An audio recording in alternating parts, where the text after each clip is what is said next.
Please take your seats. The program is about to begin. Established in 2001, eFund is a leading comprehensive fund manager in China with over RMB 4 trillion under management. It offers investment solutions to onshore and offshore clients, helping clients achieve long-term sustainable investment performances. eFund's clients include both individuals and institutions. Long-term oriented, we have always been focusing on the investment management business since and believe in the power of in-depth research and time in investing.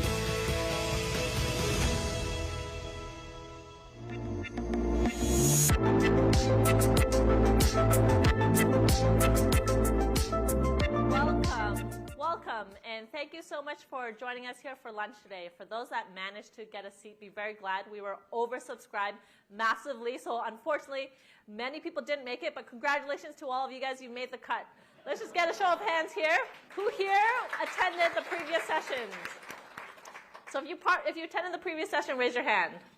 Okay, only a few people. So for our speakers and panelists, feel free to repeat stuff from the morning. So first, welcome to this lunch. We'd like to thank you, our sponsor, eFund, for sponsoring this lunch. You may saw that video. eFund is the largest asset manager in China. Today's lunch is about global capital and China opportunities. So we hope that you find this insightful.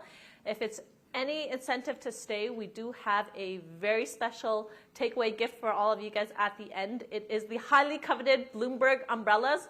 I myself have never managed to get one, even though I've been with Bloomberg for 6 years now. So we hope you stay to the end and do network with us. And so with that, I would like to welcome you guys all to this lunch. And we'd like to welcome eFund's Hong Kong Chief Sales and Marketing Officer, Carter Shi. For those that don't know, Carter has been with eFund for more than 11 years. So he knows everything about eFund and has had every single position within that company. So with that, please give a round of applause to Carter.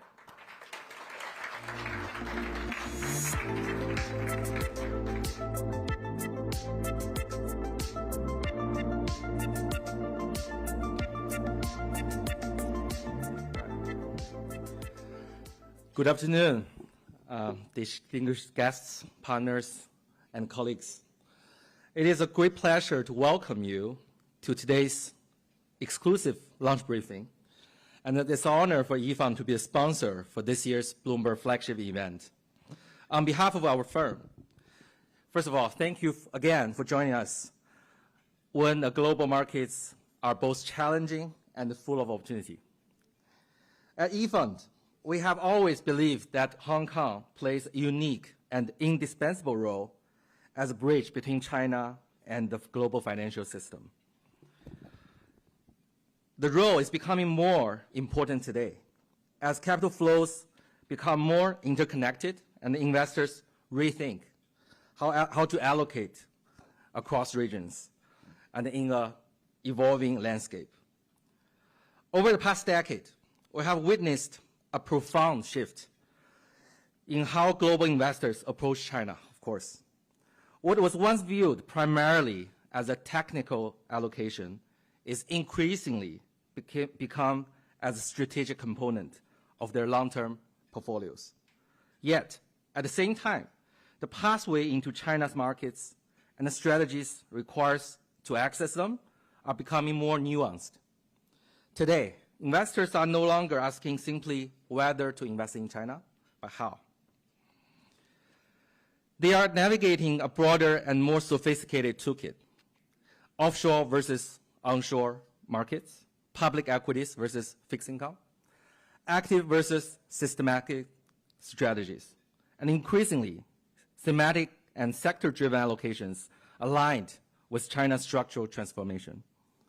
At the same time, policy evolution, market liberalization, and innovation in financial infrastructure, from Stock Connect, Bond Connect, to recently ETF Connect and the 60/40 products, have significantly expanded access. These developments have not only improved the market efficiency, but also enabled a more seamless integration between domestic and international capital. However, with greater access comes with greater complexity. Understanding China today requires more than the micro perspectives. It requires local insight, on-the-ground research, and a deep appreciation of the policy direction, industry dynamics, and the investor behavior, of course. It also requires recognizing that China's next phase growth will not likely to be driven again by the scale, but more by the quality, through innovation, sustainability, and structural upgrading. This is where we see both challenge and opportunity coexist. From artificial intelligence, digitalization, advanced manufacturing, to green transition and the consumption upgrade, China has the most comprehensive and deeply integrated industrial system and continues to offer a diverse set of investment themes. At the same time, volatility and divergence across sectors underscore the growing importance of selectivity and active management. Against the backdrop, the flow of capital between East and West also evolving. We are seeing global institutions refine their China strategies, balancing long-term conviction with short-term risk management. Meanwhile, Chinese capital is becoming more outward-looking, seeking diversification and global opportunities. The two-way dynamic is reshaping the investment landscape and reinforcing the importance of platforms like Hong Kong, where global and Chinese investors can connect, collaborate, and innovate. At eFund, we are the largest fund manager with a growing international presence. We are committed to support investors in navigating this complexity. We aim to combine global perspectives with our local expertise, offering solutions that bridge market and unlock long-term value. For example, ladies and gentlemen, pay attention to the date of June 26th. We will launch our ETF following the Hong Kong Tech 100. The index is designed by Hong Kong Stock Exchange and Selective, and we will offer all the innovation, like I mentioned before, from AI, robotics, biometric, all those sexy themes, representing China and Hong Kong's future economy in one product. So we will do the listing on June 26th. So this is, we've seen a lot of other product developments, but this is the most important launch for our firm in Hong Kong today. So today's session, followed by my opening speech, will explore these themes in greater depth. How capital is moving between East and West, how access points to China are evolving, and how global institutions are positioning themselves for what comes next.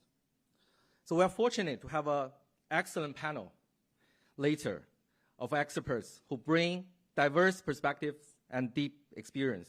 I'm confident that discussion will provide valuable insights for all of us. With that, thank you, Bloomberg, once again, and thanks everybody for being here. And I'm looking forward for the thoughtful and engaging conversation. So now let's begin. Welcome, Charlotte. Yeah. Thank you.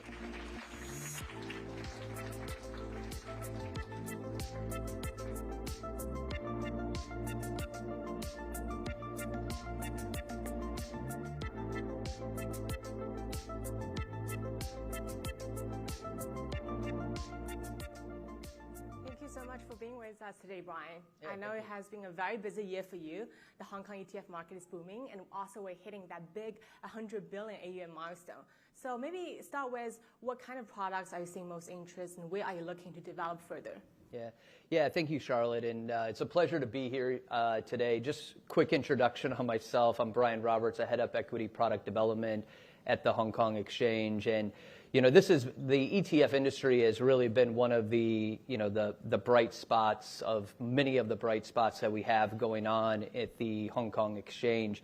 Today ETFs are eclipsing $100 billion worth of AUM, and that is effectively more than double where it was just 5 years ago. So we've seen significant growth that's happening there.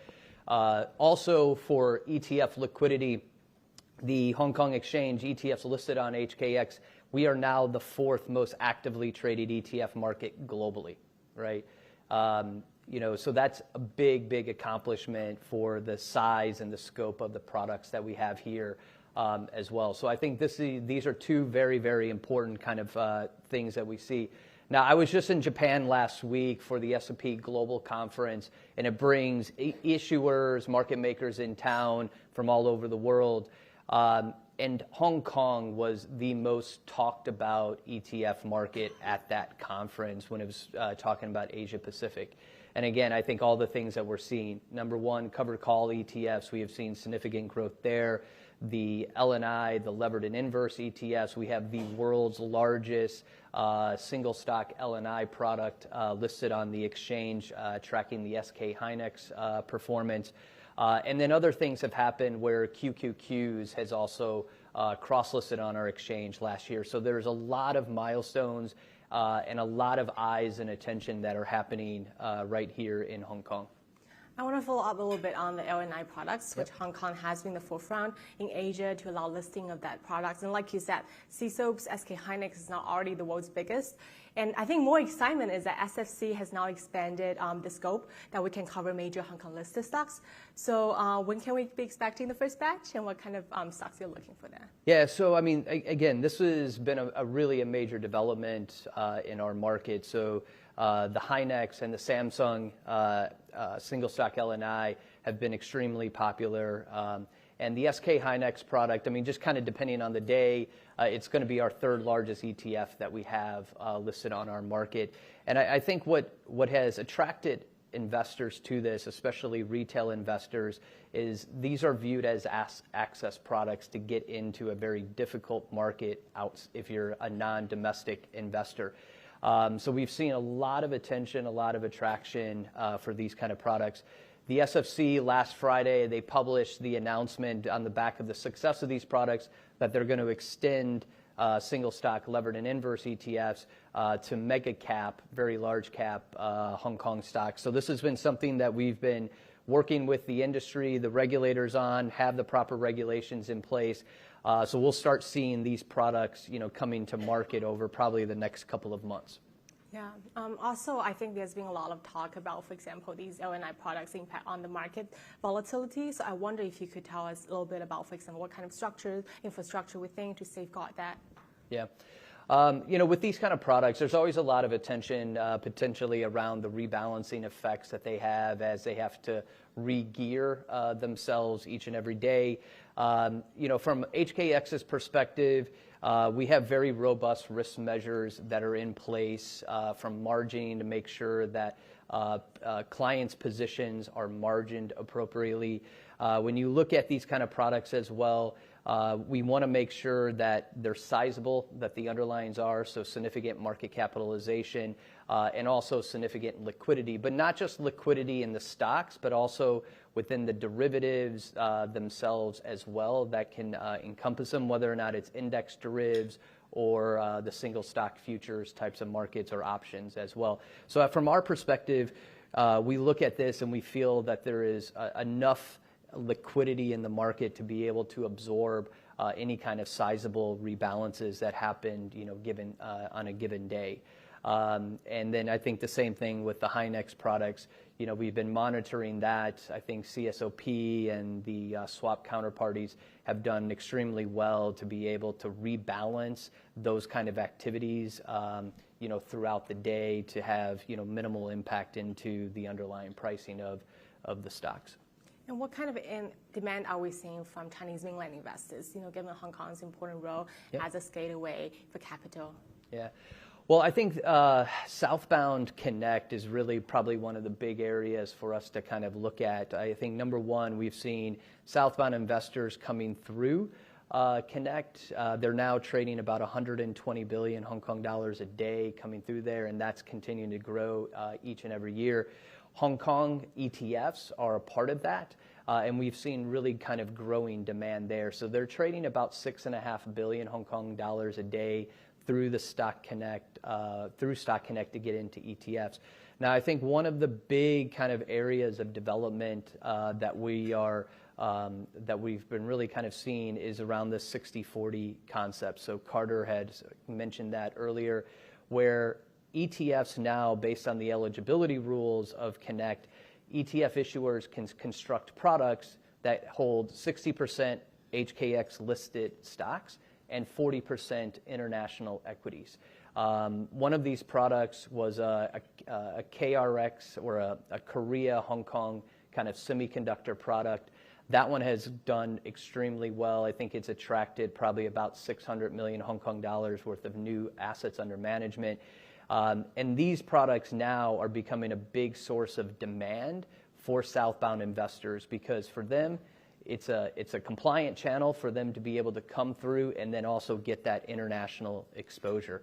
And I think for us, the last thing I'll just kind of mention is we're seeing this kind of growing demand in AUM in products, and this is also why for HKX we've now launched a complementary business to ETFs with the indexes. And so we're starting to see more of our 60/40 indices come out, and as Carter mentioned, we've partnered with eFund to bring out a Tech 100, which is more a broad-based, more representative tech index than we see from other indexes out there. We've been on the same panels over the past couple of years, and I think one recurring theme has been the rise of retail investors and how stock exchanges can better do to capture those demand and also liquidity. And now with stock exchanges, from New York to Seoul thinking about extending their trading hours and already doing so, I wanted to hear about your thoughts on this. Okay. Well, let me kind of talk about retail demand first, and then we can get into the trading hours here in a second, if we have time. Retail demand, I think a couple of things that we've been seeing playing out for where they're attracting for products. Number one, on the ETF space, I've already mentioned single stock LNI. That has been a big source of interest there. Covered call ETFs, but I'll even kind of broaden that out to be anything that is providing yield enhancement. So if it's covered call ETFs or just kind of dividend premium products, this has been a big source of traction there. So we've seen just in a very short period of time, in the past like 18 months, our AUM is now grown to north of $6 billion US. So this has been a really big segment. The other area to kind of look into is not just on ETFs, but derivatives, stock options, weekly stock options, moving into that short-dated theme. We've seen significant retail participation in there. And I also think ETF issuers have been very creative to be able to blend kind of income-oriented products with derivatives, and those covered call ETFs have really been able to kind of marry these two strategies together to, again, bring more retail participation into the market. Now, in terms of trading hours, there's a lot of interest. I think what we have kind of started to see is that, investors just want to be able to trade kind of around the clock. I think the U.S. markets now have made it very, have stated their intention to go 23/5. You have crypto markets that are already trading longer than that. And then you're starting to see other discussions, in the region around, do we extend trading hours? So there's a lot of discussions we're having with the market. We're going to be having more kind of public discussions around, do we do anything in terms of extending our trading hours? But at this point, it's still exploratory, and we'll kind of address that with the ecosystem as we go. Keep us updated when you have real progress. Yeah, definitely. And before we close out, running out of time, I want to know, in one line, what's the most compelling market opportunity you think Hong Kong presents that deserves more attention? That's a tough question. It's a tough question. I mean, because look, I think there's just a lot of vibrancy and a lot of interest in our markets. But I'll probably answer this one kind of stepping away kind of from my space, which is the equity side. I think two of the things that I'm really interested in is the strategies that from the government is really around building a gold ecosystem and the FIC ecosystem. Hong Kong's always been an IFC. I always kind of say I think they've been more of an equity kind of center. I think now with the alignment across the government, HKMA, FSFC, HKX, and so on and so forth, I do think we can actually become a multi-asset IFC here in the coming years. And to me, being able to kind of complement equities with commodities and fixed income, I think this will be a really kind of interesting development, over the years. Thank you so much, Brian. Thanks for your sharing. Appreciate it. Thank you. Enjoy your lunch. Enjoy.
The main course is coming out, in case you are wondering. We hope you will enjoy the fish, but more importantly, we hope you'll be more interested in this panel discussion. So first off, welcome to our panelists. You can see their names as well as their titles. Today we're going to talk about global flows in China. So maybe we'll start with you, Mark, as the group CIO for AIA. Where has the flow gone versus what is the demand? So it's been quite a ride over the last several years. You sort of characterize it by different phases of market evolution, but also changing sentiment as a result of different factors, particularly geopolitical factors. So I think we went through that phase where there was a lot of both FDI coming into China, and there was a building of portfolio flows. There was a topping out almost of participation in the CGB market. We had two very good years for CGBs relative to the rest of the world, 22 and 24, when particularly in 22, when most bond markets bombed out. CGBs were the safest investment on the planet, which reprofiled China opportunities, I think. But the general trend has been a gradual progressive development. And then on the other side, you've got flows coming out of China, which less so on the FDI side, but building. And then, of course, the narrowness of the domestic financial system necessitates a recycling of that significant build-up in domestic savings, which, depending which brokerage report you read, can be at a different level, but conservatively about $13 trillion equivalent in the banking system in cash, looking to find a destination to convert savings into investment. So where are we today? A lot of innovation. You just heard from Brian what's going on in the local exchange. I think Hong Kong is brilliantly positioned to take advantage. Hong Kong can emerge through this next phase as a massive base and center for wealth management. You've got two-sided, you've got the money coming in, of course, internationally, and that disaffection that you saw with China, where it looked like at one point the global financial system was going to bifurcate, where it was China for China and the rest of the world for the rest of the world. And if you were in less liquid assets, that's pretty much where we are today. If you're in a private equity fund or a private credit fund or venture cap, they're pretty much cleaned out of cross-border activity, because the policy risk is such that you're not very agile, you can't respond. But what we've seen in the absence of that is the build-up of portfolio flows, very significantly now, of money coming into China. And of course that presents some challenges it's much more sensitive to news flow and economic circumstances and relativity, whether it's rates or risk perception. So you're dealing with a slightly different animal now. You're seeing much more sensitivity around those issues. But the opportunity is there, and I think if we can get that two-way flow of sort of stabilizing itself as Chinese savings looks to diversify, and as global money comes in continually to access what really are unique opportunities, and we see it close up. We have a very large business in China, so we have Chinese money for China. We have RMB funds to deploy domestically, and we've done fantastically well in the last several years with a number of opportunities in different sectors. You choose your moments, you choose your sectors, you align with policy, and there are some great ways in which you can add value for your shareholders and policyholders. So I think that's pretty much where we are. We're very excited. We think the opportunity is very much there, but you need to stay sensitive to the changing landscape and make sure that you're well aligned with the general direction of policy, which is something we've always said at AIA. I think if we look across the Hong Kong market, my main job is a funds analyst. So I look at the funds market, whether it's ETF, mutual funds. And to Brian's point, Hong Kong market has now surpassed 100 billion. And we are the 4th largest ETF market outside of the US. And so tremendous growth. So maybe over to you, Jeff. We've only had one person here attend your session, the morning session. You gave a great presentation. Maybe you can highlight the 3 key themes you said about China, which I thought was very interesting. Right, thank you. So in the past, I was managing global capital before, so I was looking at China from a global allocation perspective. People came to China before to find growth. You buy the beta from China's growth. But now, as we move into the next phase of growth as a country, the focus slightly changed. We see 3 significant changes that's happening. One is that China is moving from cost leadership to technology leadership. You see EV industry, robotics industry, now increasingly so AI. We have many industries, China is no longer the follower, but the global leaders. So global capital would, when they look at the whole industry's roadmap, naturally they will pick these winners. So that's changing from buying China as a whole to selectively choosing stock picking. The second shift is that we are moving from localization to globalization. Many years ago, Chinese companies can just grow to a massive size by winning at home. Today, you see pretty much every industry is trying to go global. The best companies are building a global business from day one. They hire everywhere locally. They weave themselves into the local fabric of the host nations. And then you see, when you look closely, it's really across all industries. It's not just 1 or 2. In the past, it was just a few manufacturing companies making things locally and export outside. Now they have manufacturing sites everywhere in the world. So we do see a huge wave of Chinese companies going global, and that's a significant change now compared to the past. And the last change, in my opinion, which is quite significant, is changing. The country is changing from growth at all cost to growth with discipline, more sustainable growth. And that means 2 things. One is that China is making a huge effort by making the environment greener, more sustainable. I used to, visit. I used to study in Beijing. It was the sandstorm every year was terrible. And then later on, Beijing was suffering from heavy smogs. Now you see clear blue skies. The reason behind it is that not only China is making a huge amount of investment in renewable energy, but also they're putting the carbon emission into the local government's KPI. And that's pretty powerful. We see a lot of changes. But also, sustainability means that Chinese companies are now more they're better capital allocators. They focus much more on return on equity, profitability, cash flow generation, and return to shareholders. A lot of the best performing stocks over the last few years in China were companies that's increasing their shareholder return and profitability. So those changes are very, in my opinion, are large, but they are selective. So people, for global capital, when they look at China, they probably won't buy China just because we're at the cycle, bottom of the cycle, but we're not buying the strong growth anymore. But for those companies that are that are global leaders, technology leaders, global industry leaders, and also great capital allocators, these are the companies that's totally fine. I mean, people like Mark would happy to buy. I think if we look across the China market, I have a colleague within Bloomberg Intelligence that covers EV. And in China, there are more than 100 companies manufacturing EV vehicles. And the cheapest EV vehicle that you can buy in China is only $4,500 US, so phenomenally cheap. So the amount of technology that's being invested in China is just incredible. So maybe from your side, Helen, as head of research, what are you seeing? Well, what I'm seeing is on a daily basis, I would say that my job is mainly to tell international investors what's going on in China, and at the same time bring back the feedback from investors to Chinese, especially policymakers as well as corporate.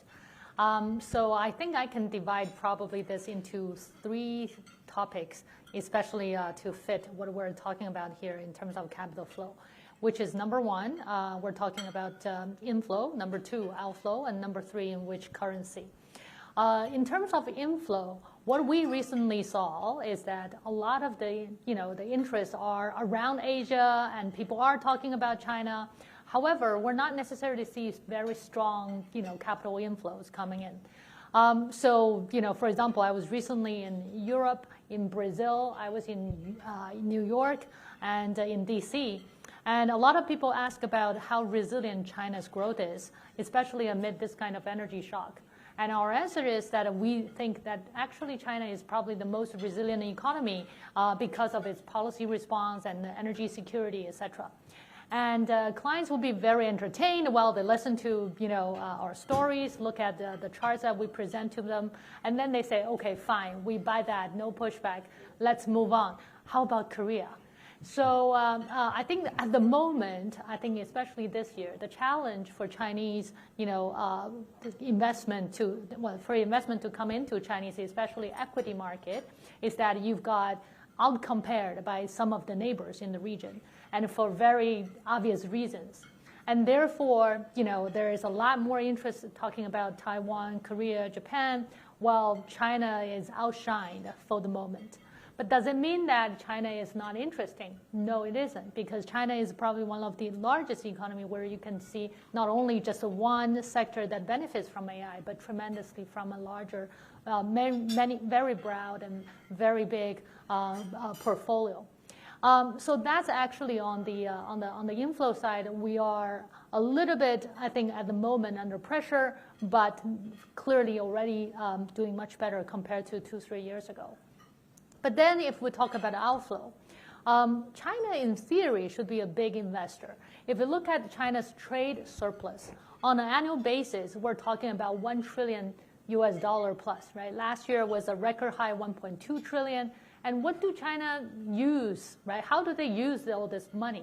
Do they actually end up with this saving investment imbalance and therefore a huge current account surplus in a way that they can efficiently allocate the capital?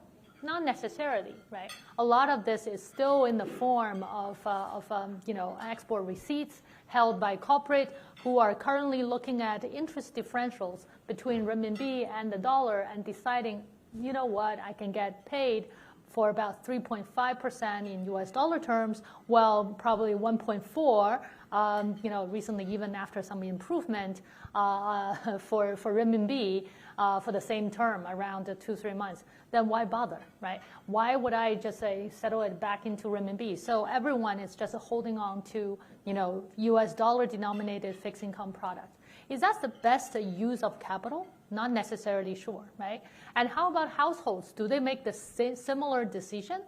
We don't know, because a lot of them do not get the freedom to allocate their savings overseas. We have capital control. So people would say that, okay, then what kind of capital outflow are we talking about? Going back to what we heard from Jeff and also Mark, we're talking about not necessarily maybe portfolio investment outside of China, but a lot of ODI. So those kind of direct investment in the form of, for example, we saw BYD, as you just mentioned, Rebecca. We saw, for example, Medea, Gree, not only these, these companies, but also CATL and some of the newest technology leaders globally. I think that's actually the current and much more modern way of seeing China's capital outflows. And that, I think, is the most important thing to probably for investors to be reminded of. And last but not least, I would also say that no matter whether it's inflow or outflow, what is also very important is the currency in which that it is being done. And in fact, there is a very important reason for China to keep investing in renminbi terms outside of China. Okay, let's pause there. We don't want to give away all of the answers yet. Sure. So this is a CIO lunch, so we do want everyone here to have concrete takeaways from this lunch. So let's talk about asset allocation, Mark. Have you guys recently changed any of your asset allocation? Are you sticking to the 60-40? What are you guys doing?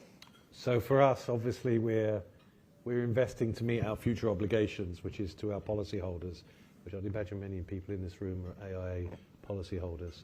So the good news is 75% of what we do is in our core, what we call the core of the allocation, which is resilient, interest rate volatility is dampened down through derivatives, and we are positioned to be able to deliver on our obligations under different economic outcomes and scenarios. So it sounds pretty boring, but it's very technical. The 25% is where the interesting activity takes place, because what we're looking there is to enhance long-term returns. And if you look at our policy fulfillment rates, they're very, very high. In fact, they're the best in the market. And what we mean by that is when you buy a long-term product from AIA that has some crediting rates on it, which are projections, illustrations, you measure to what extent you deliver on those promises. And our that's the fulfillment rate. Ours is very high. And the reason for that is we're able to take advantage because of our scale in distributing our assets widely. So coming to your question, what have we been doing recently? Now remember, for a life insurer, recently is on a scale of years. Relative. Not hours or days or months. So more recently, we've seen a significant shift in more private assets, where we're at the same time building up infrastructure to support that, and moderately increasing and progressively increasing our allocation there, because financial markets are dynamic, and where you can trap and get access to incremental return, particularly in private credit with risk-adjusted spread or in private equity, that's where the interest has been. We also have large positioning in global markets where we're more or less balanced out, but we have traded a little bit away the market concentration in order to get some stability around the program. So we haven't seen a massive reallocation to China. We are modestly overweight China, which compares, I think, to most international asset owners who are probably underweight China as we sit today, the point that Helen was making. And then onshore in China, we're able to take advantage of allocations to local managers who have access to various sort of pools of opportunity, particularly around venture and private equity, where we've seen very good returns in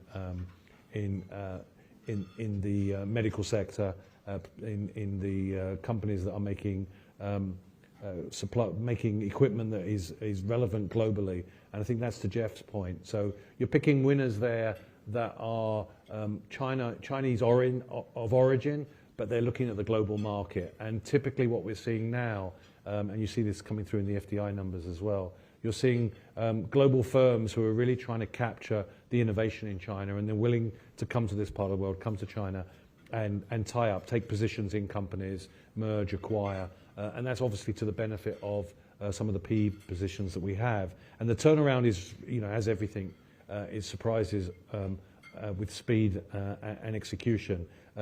PE investments, which you would expect to have a modest J curve or a reasonable J curve, and coming out of that over several years, we're starting to see trade sales come through in 1, 2, 3 years. So it's very vibrant, very dynamic, and we're seeing a lot of opportunity there. So from a domestic point of view, the allocation is very much on the front foot and taking advantage of that. And internationally, as I say, slightly overweight on the public equity side.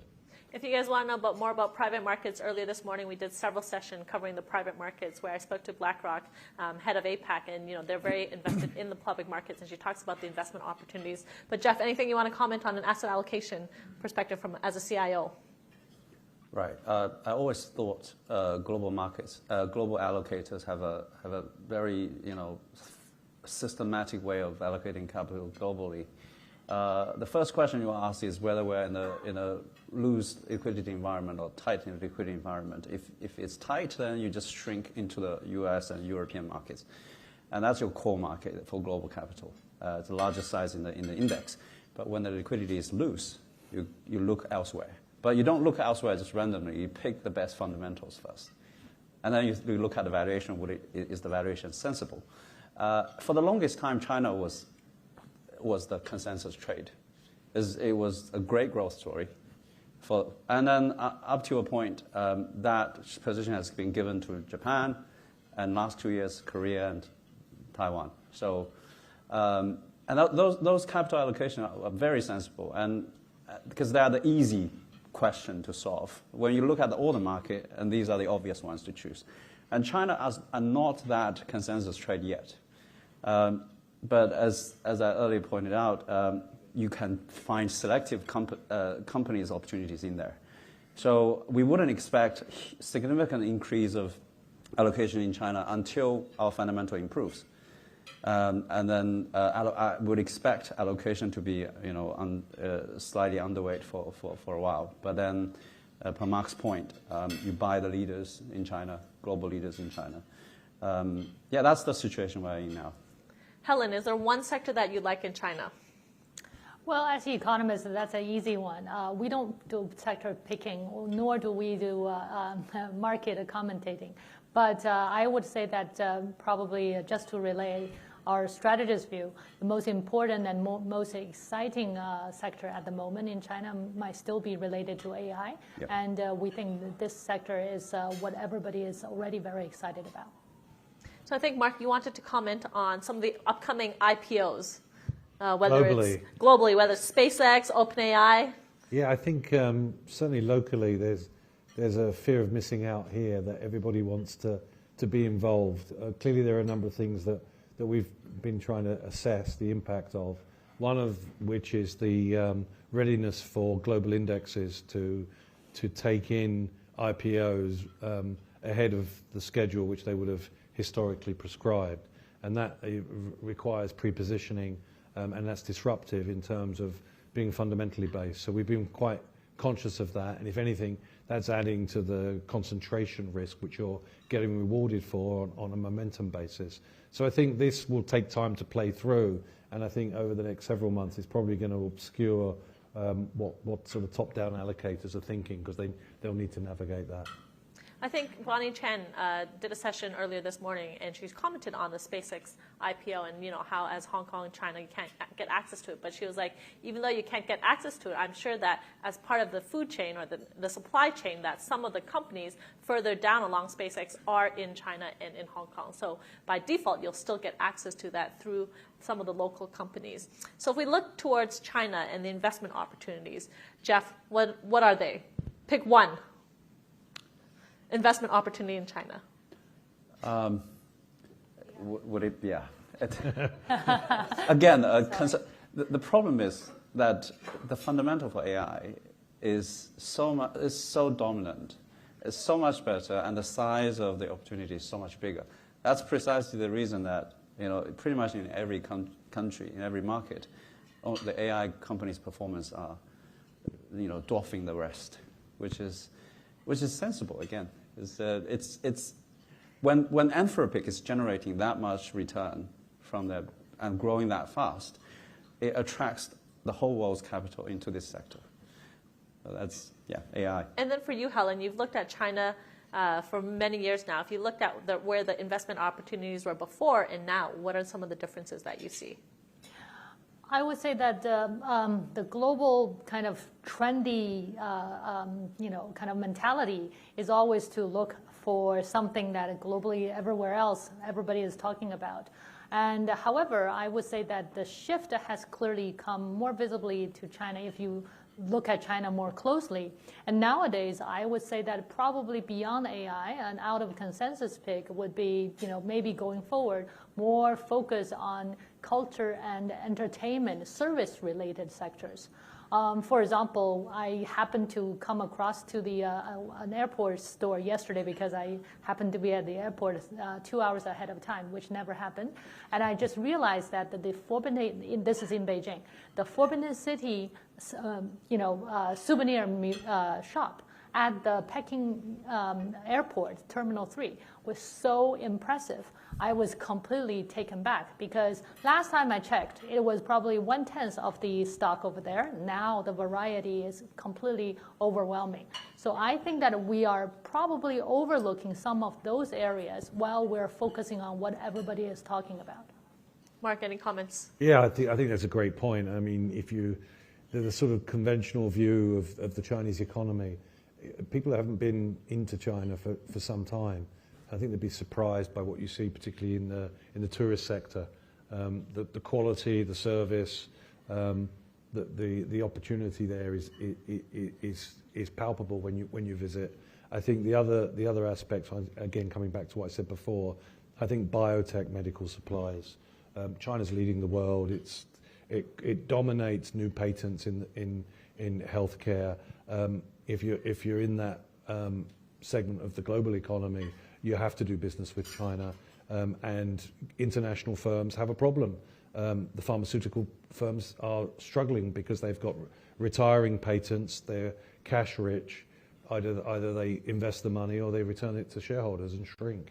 And I think the opportunity is there to partner up and do business in China, and I think it's going to be, it's already forthcoming, and I think it's going to be a growing trend. The other aspect, of course, which I think Jeff has referenced is, if you want to do large-scale automated manufacturing, there is really only one place in the world that's going to give you the support and the infrastructure and the supply chains. And although Chinese firms are investing overseas, I think China is going to continue to dominate manufacturing, and it's through the application of AI and automation at scale.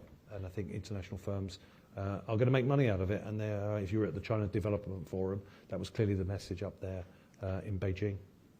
And then, Jeff, maybe you can comment on how Chinese companies are becoming more global now, whether it's on the pharmaceuticals, healthcare, AI, tech space. Absolutely. So many years ago, very few Chinese companies even have a proper English-speaking personnel. And now they are building factories. I mean, if you visit some of the branches for Chinese companies in Asia, Southeast Asia, they make stuff in Europe and hire people in Latin America. You look at BYD's operations there. They are so savvy now with global operations. They learn really come a long way, and that makes these companies capable of growing everywhere and weather all the international turbulence, geopolitical pressure, with their setup. Because as per Mark's point, that was manufacturing, but per Mark's point, the biotech industry, because we have such good, cheap engineering capability. I wouldn't say engineering, but R&D in the sense, because we're at a slower phase of drug discovery. You're optimizing the chemical structures, and it's just high speed, high throughput iteration, and that's engineering capability, and that's why we did it the best.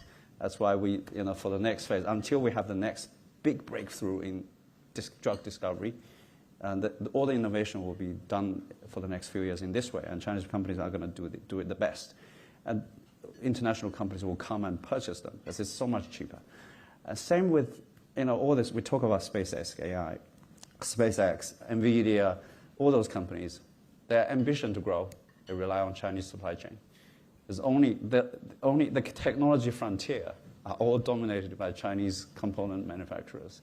So these are the going global wave. You see everywhere, even the culture side. I mean, Helen talked about culture. We see Chinese games movies, e-commerce platform, etc. We're exporting culture too. We're slower than Korea, but we're doing it. Korea is definitely very strong in the Korean drama space. Helen, is there anything that still surprises you about China, or what's one thing that you find really interesting? Well, I think China probably still has its to-do list very high up there, the task of rebalancing. So we were hoping that after a record year trade surplus last year, there could be more rebalancing this year, and not the least because last year we've seen a fantastic sharp deceleration of fixed asset investment, which we hope could see some reversal of this year. First quarter, it was indeed coming back a little bit, but not enough. By April, things were already kind of coming down pretty notably. So I would say that if China could manage to rebalance more successfully and could balance its capital flows, I think that could be the kind of last check in the box, so that we can see China, moving more smoothly from a middle-income country towards a developed market country one day. Any time frame on when you think that will happen? Oh, that's what economists love the most, that we can push the timeline a little bit further out, let's say in the next 5 to 10 years. Thank you. Mark, any comments? Well, we've been talking about this for a long time. It's a slow process. I mean, having the confidence to liberalize your capital account is a massive undertaking. And we'll continue to see policy measures to formalize the way that money can come out rather than leak out. And I think that's the way you've got to approach this. You've got to take advantage of the opportunities as they come up, of the liberalizations when they occur, and you've got to align yourself with that. And I think we heard this morning in terms of what's available here in Hong Kong. That's why it positions Hong Kong, so strongly, because Hong Kong is the natural venue for these developments to occur in. So, you can be optimistic in terms of what it throws up because of the restrictions, but it's hard to be too optimistic, in the near term of a major restructuring. Jeff, do you have any insights as the largest asset manager in China? Right, Chinese people are long-term, so we have all the time long-term. Make it happen. 5 to 10 years, maybe. Yes. Okay, before we end, one takeaway you want the audience to know today. We'll start with Helen. I would say that probably today, what impressed me is that both of the two CIOs on my panel are probably so constructive, and more so probably because of their medium to long-term view. I hope that more of our investors would take the similar approach. All right, Jeff. I would say, stay optimistic. There are lots of good things happening, although the general general beta is not necessarily what we hoped. But structurally, there are lots of good things happening, and focus on those things, and the beta will come back one day. One day, 5 to 10 years' time. Mark? I would encourage people to go and see for yourself. I think the narrative that you pick up on the news wires, in the news flow, it's hugely distorted. Don't forget, we went several years without international allocators visiting China, and they're out of touch. And there's been huge development, and the pace of development, you mentioned Beijing, clean air. I mean, if you take a snapshot of 3 or 4 years difference in time, go and visit Shanghai or Beijing, incredibly different places as a result of restructuring in the way that transport operates, the way that energy is transmitted. So that's on the surface. As a professional investor, go out and see the companies. Definitely go out and see the company. China is very, very different. As many may know, in Hong Kong, many people are going to Shenzhen on the weekend. If you go to Shenzhen on the weekend, raise your hand. Oh, okay, about half of you. Okay, that's a lot. All right, we're asking every panelist this question. How is your company using AI, and any impact to jobs? So no impact to jobs yet, I guess, is the best way to say that. But we're using it. If you haven't used it as a learning tool, it's tremendous. You can sit down and teach yourself something, I don't know, fly fishing or something, and the speed at which you can acquire the knowledge and the expertise is incredible. What can take place previously in months can take place now in a matter of days, because of the constant interaction and the stylizing of the learning based upon your reaction. and your input. So put it back in our business, where we're having the biggest impact, which is slightly counterintuitive, is in the training of our life insurance agents. It's still the case that 2/3 of our distribution across the region, and particularly here in Hong Kong and in China, is propagated, is transmitted through life insurance agents who go out into the communities and give people the confidence to manage those longevity risks that they are exposed to. So by getting agents that are productive in the field more quickly, you can accelerate your business. And historically, that's a very difficult thing to do, because you make a big recruitment, you bring people together, you have a very standard analog style of knowledge acquisitions, and then when you've acquired the knowledge, and you have to practice. And as is everything, it's an apprenticeship. You need time to build up your experience. But with AI, you can shortcut that tremendously. It takes about a third of the time now, taking a talented individual who wants to be at the forefront of our business, at the front end of our business. You can get them up to speed with experience, because of the way AI allows you to adjust for the iteration, for the response. And it can help you with your tone and your structuring of the way you present and answer real-time questions. It just gets you up that learning curve so much more quickly. So long answer, because I'm quite excited about this, because I see the real impact there. So it's not so much a processing productivity gain. It's much more about a growth productivity gain, and that's I think the real way to capture the AI theme. Jeff? Right. We're still exploring. I think that the challenge would be how to integrate local within the company data to external data. There's regulation on this, and it's for AI tool, if you can't connect those two, it's really challenging. In terms of use case, per Mark's earlier point, not only learning tool but also productivity tool. But we're trying to do more than this. For example, my team is trying to build an agent that's distilled me. Is that we want to know your taste about stocks, and hopefully we can, in the future, find similar stocks that suit your criteria.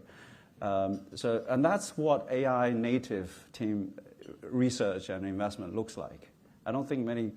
We're trying to do it, but it takes a bit of time. But I'm same as Mark, excited. Helen? I wouldn't repeat what is said. As an economist, I would remind everyone that AI doesn't destroy jobs, it replaces jobs. So we believe that those with the highest level of adaptability, flexibility, would be able to still maintain their jobs and probably get better jobs and be empowered by AI. We can see it literally from a day-to-day work, as our juniors are now increasingly coached by AI. When they couldn't understand what I meant, they basically sent back what I said, and then AI would say, yes, your boss sounds right. You should do it this way. I was like, yes, AI is right. So I believe that this could help both sides. I think at Bloomberg, as a tech company, we're currently developing what's called ASPE. It's called Ask Bloomberg. It's a Bloomberg AI. And we're only in the early phases. And so as a research analyst, we're told to feed the baby. And so we're constantly giving information. But from our perspective, what it does a good job of is it aggregates our research. Because as research analysts, you're constantly publishing. And within the terminal, it's very difficult to find the information. So the ASPE function has been good at aggregating a lot of our research. And for investors like yourselves, I don't know if you guys noticed, but inside the terminal, there's now an AI summary. So instead of reading the full article, you just read the 3 lines that bullet points and summarizes our article. So with that, we want to thank you all for joining us here today.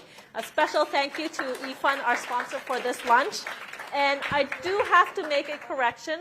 In the bag, you will be getting an exclusive eFund umbrella and not the Bloomberg umbrella. So unfortunately, the Bloomberg umbrella will still remain very elusive, but if you do want one, please feel free to contact your Bloomberg rep, and I'm sure they'll be happy to give you one. But with that, thank you all for joining us, and thank you very much for eFund.